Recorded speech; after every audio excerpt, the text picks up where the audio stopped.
go down to the church for choir rehearsal. And the dog came out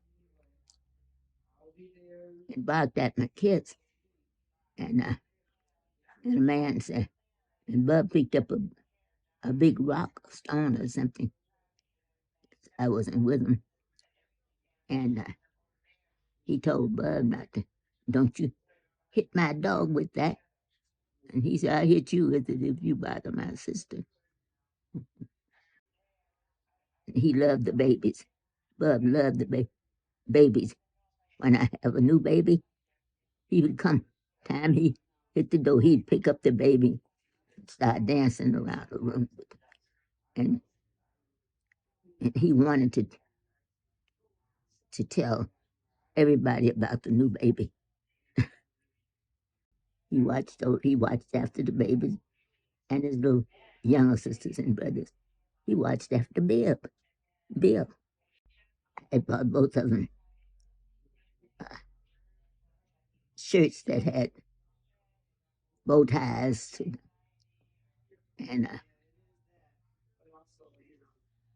And Bill wasn't wearing him that much because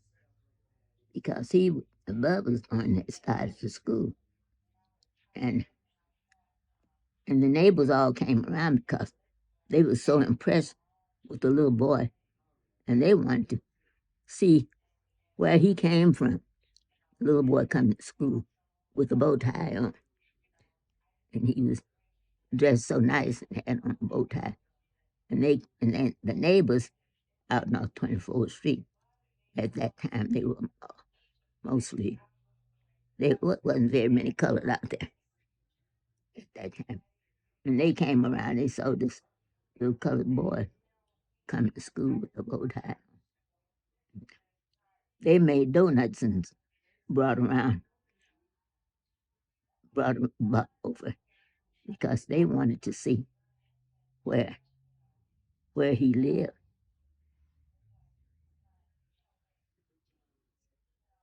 In those days, we had a bread man, and he would come out and ring the doorbell, and he had a basket of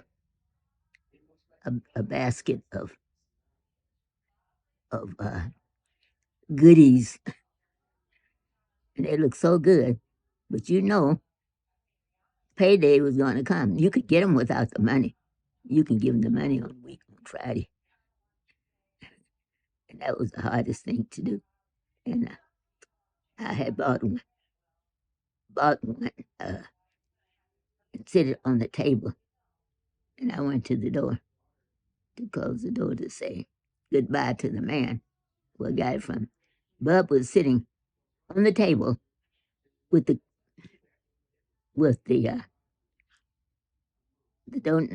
pie between his legs. He was eating out of it. He was a little guy. He said, good. He was sitting on the table with what I had got from the bread man. They had a bread man. You could get pies and donuts and things. And he had this pie, and he was eating out of this pie. And I said, good, because he was little. He was about 2 years old. I don't know how old he was when I moved over here. When he was about 2 years old, and Grandpapa bought him on him. They said that he was just like a little gentleman. He sits so quietly and looks so nice. Now, when I brought him there, that he would be with me at everything that I went to. And I would drop, Billy was a baby, and I would drop Bill off at the babysitter, and I would take him with me. And he seemed to, they thought that he was kind of special especially well-behaved child. And, and had a, had, he didn't have no behavior problem at all. That he would come, he would be with me when I go place. Everywhere I went, I was taking him with me. Hi, I'm Deforest's sister, Donna. He's 12 years older than I am, and I just wanted to share some memories of him. It's still hard to talk about him in the past sense because he's just so vibrant a person. Um, One memory that I wanted to share, well, one area had to do with um, education. When I was in school, I remember calling him and asking him for pointers on studying different topics. And he mentioned how he would go through each chapter and make his own summary, make his own notes from each section, so that when he would go back to study, he would just go through his notes from the summary that he created. And then also when I had to take trigonometry and calc, how he said to go through the concepts in the each assignment, and after I felt like I had the assignments to write each problem out, close the book, and do the problems with the book closed, and then I would really know if I got the concept down or not. So that's how I approached it, and that really helped me identify if I knew what I was doing or not. So that was something that I took with me.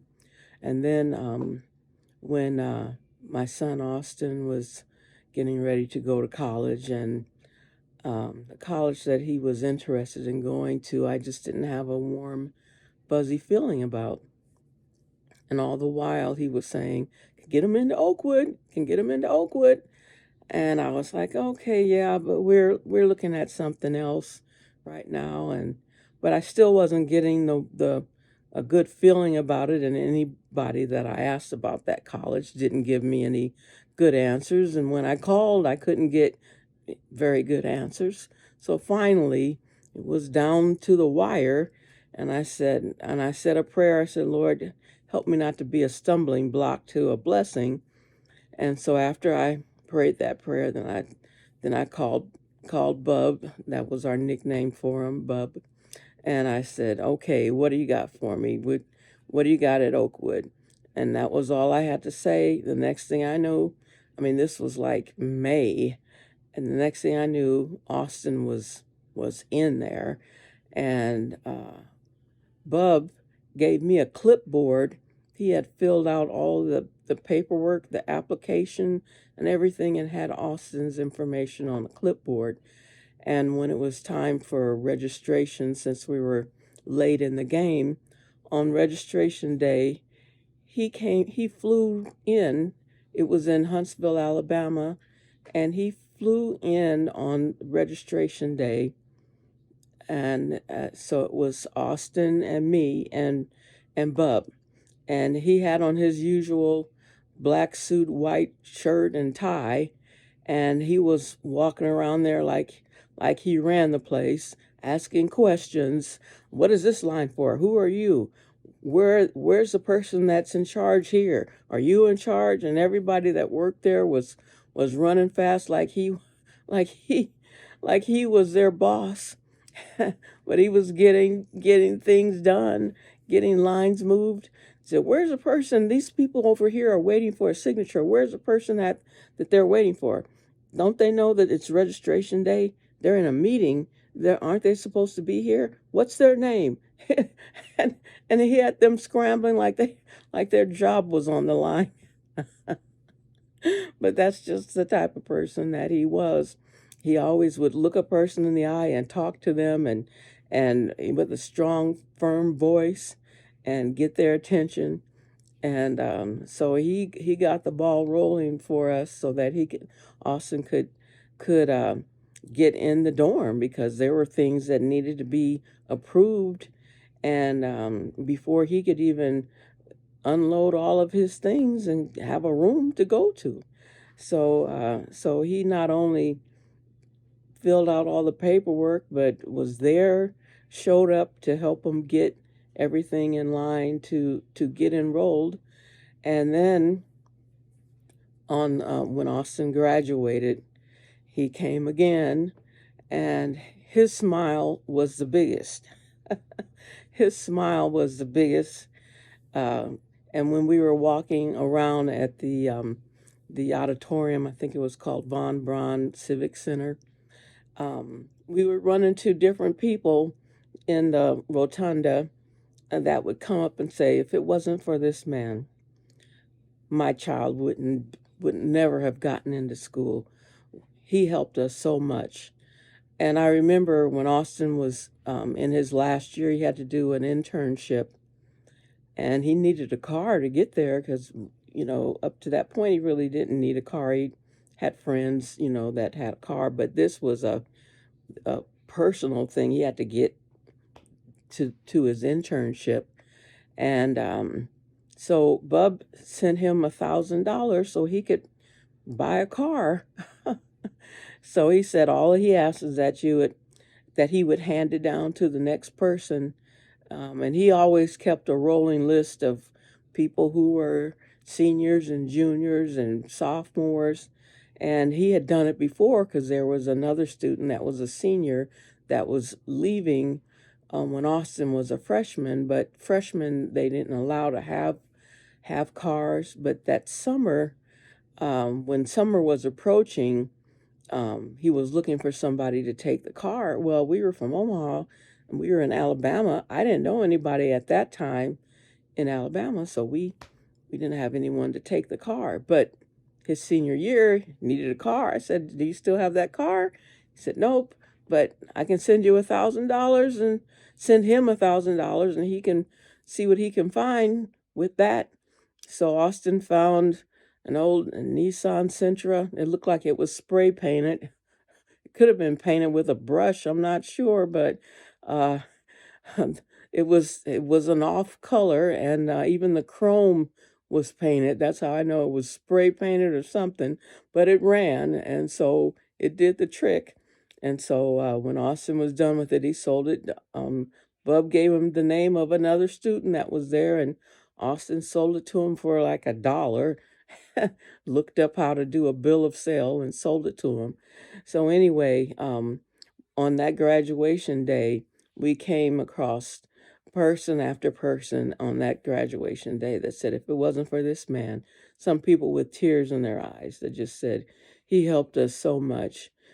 He helped my child either get in or stay in, or help them get through school." So so Austin wasn't the first, and I'm sure wasn't the last person. And when I say Bub had the biggest smile, bigger than anybody else, I have a picture that shows him. This is his smile. He had the biggest smile on that graduation day. And I'm sure, it didn't stop there, because family members that needed him, he was the person. He was our rock. I don't know how many times he would come through for people, be it a plane ticket or someone else who needed tuition, because he helped many a, a student or family member get enrolled in whatever area of study that they needed to get enrolled in. And I'm sure that, be it an entrance fee or whatever is needed, he provided it, because he wouldn't take no for an answer. And if it was something that called for a fee or funds, he would do everything he could to provide it. So no telling how he did it, but he came up with it. And so he was always just such a giving person, and he found joy in giving, and he found joy in making a difference in people's lives. And so I'll always take that with me. And I just cannot. Um, it's just hard to believe that he's not no longer here, but I know that Austin will carry that with him. How Bub just, he was the one that was there. He had our back, and he still, even to his waking day, he had our back. He even called me in December, around December, and was telling me things, and giving me, showing me his support. And so he was always there for all of us. So we just will always carry our love for him and our memories. I mean, he was just such a rock, a massive rock. There's no one that can replace him, but we just thank God that we just had him in our lives. So that's my memory of Bub. I'm Ellery Clark, and Deforest Reed Jr. was my brother. And one thing I do remember about him is how upbeat he was and full of energy and always willing to go that extra mile to help anybody. He would give the shirt off his back. And I know anyone listening now, he's probably helped you or somebody you know, so you know what I'm talking about. And that was his whole life purpose. It seemed like to just be a servant and to serve. And that's what he did his whole life until he could serve no more. And he will be truly missed. And one thing I do too remember is his smile. And you see that infectious smile that he had everywhere. And every picture I see, he's got that smile. And that'll be missed as well. And I can imagine now that he's smiling with his brother Raymond and our dad and all those that have gone on before, and just wanted to let him know that he is missed and that he was loved. Hi, my name is Terry Clark. I'm the son of Ella Clark, who was DeForest's sister. So DeForest was my uncle, and I'm his nephew. I always knew him as Uncle D. So I just like to share memories I have of him and times that I saw him. The main times that I saw him were growing up throughout my life at all the family reunions that we had in lots of different places like Omaha and Chicago, places like that. And I've known him since I was a little kid, and I grew up going to family reunions. And because of that, and because of our family tradition, I was able to know my aunts and uncles and my cousins and other relatives in our family tree. And Uncle D was always there, and at a lot of events that I went to, he was the organizer. So that kind of matches how I really know him, and the way I knew of his personality and the way I would describe him. He was always where the action was. I think he always loved to be around people. He liked to be in the middle of where people are, and always has a big smile on his face and big personality, and always joking and having fun, and always greet and talk to anybody. I really love those things about him, and those are the things that I always take with me about him. And one of the funny experiences I had with him that I remember a lot, there was a family reunion that we had that I believe was in Omaha, sometime around maybe 2001, something like that. And I was sick, and I had a medical emergency. I needed to go to the emergency room, go to the hospital, and he drove me. And while we're driving and I'm going through what I'm going through, he's swerving through traffic and swerving from lane to lane and like it's nothing. And I feel like it's a tense situation. And I look over at him, and he looked at me and said, "I bet you know which uncle's the best driver, don't you?" And I thought that was in the middle of that situation. That was so funny. Because this, it's that's how he was. He was like larger than life person, and even when in the biggest of situations, he was always there to match it and meet it. And he was always very supportive, always very helpful, always very encouraging, and you always feel good when you seen him. So from the family reunions we had and the times I saw him growing up and in general, and so that's one of the things I really remember about him. And the last time I saw him was at the family reunion in Chicago, which we had just before the pandemic started. And it's the last time I saw him. So he was organizer, and of course he had the penthouse suite or the good room, whatever it was, where we all meet and we all come to meet where he is and seeing him and catching up with him and talking to him. And incidentally, that's also the last time that I saw my uncle Raymond, who's his brother. The last time I saw him also was the same time and place, so saw them together. So, but with my uncle D, um, I know that now um, he's in a better place, and I believe him and his brother are together again, and this is a big thing that happened in our family, but because he's very all my aunts and uncles are special, and when you lose someone like him, it's you can't imagine what it's like, but um, I put my faith in God with everything that's happened, and I think of the good things and the good memories and the good experiences and how much he's have an impact on me to know my family in my life as I grew up. And I always appreciate him and everything that he's done and what he's represented for the family. So, um, my thoughts and prayers go out to everybody who's also um, remembering him and affected with what's happened. And I always keep the good things with my Uncle D. So um, I just wanted to share and thank you very much. My name is Mr. L.X. Joseph. I came to California in 2002 and I met Brother Reed. That's the door.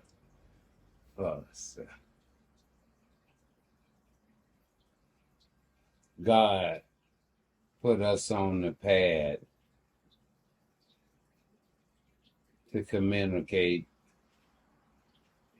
and he showed me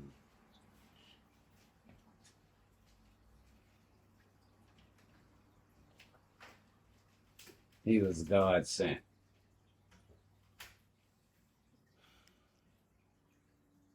Brother Reed, you know what I want when I come up there to your mansion, get my chicken wings together.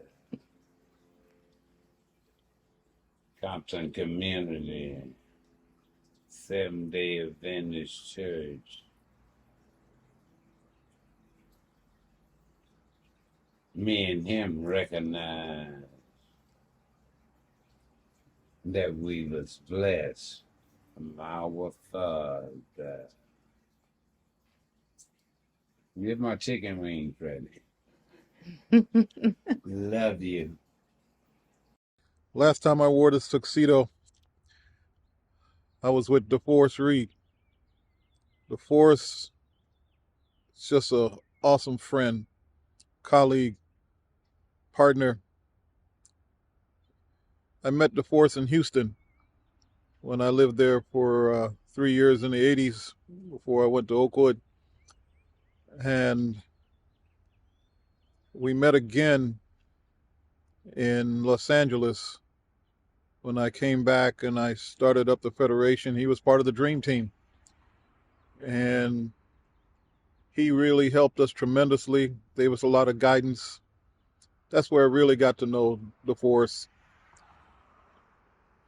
A man of integrity, a man with a big heart, a man that loved young people. They don't make them like it too many times. And he was a genuine soul. He was a true friend. And when he came back to LA, just to be there when they were honoring me for my youth ministry, I was speechless. He surprised me. And he was our Federation treasurer. And when Pastor Hart uh, suggested that I be the youth coordinator for GLAR, he was right there with me. He helped me through all the administrative and political issues, and he was a great help to me and the Federation. And he was a great friend. I just wanted to add a little story of things, my memories of Bub. We worked together on a lot of family reunions. I can't say he was the one in charge and I was his sidekick. And he'd come up with the plan on what to do, and I'd help him get it done. And he even spent some of his own money to make sure that everyone could enjoy the family reunion. Um, I worked together with Bub on a lot of family things, even helping with Ray. But one thing that I do remember Bub did, especially for me, was when I was living in Omaha, um, after our dad had a stroke, I decided that I wanted to move back to Los Angeles, and I had bought a car in Omaha, and he said he would help me drive that car back to Los Angeles from Omaha. And boy, that was an adventure we had together. I think it took us like 2.5 days, almost 3 days, because we would stop and sleep.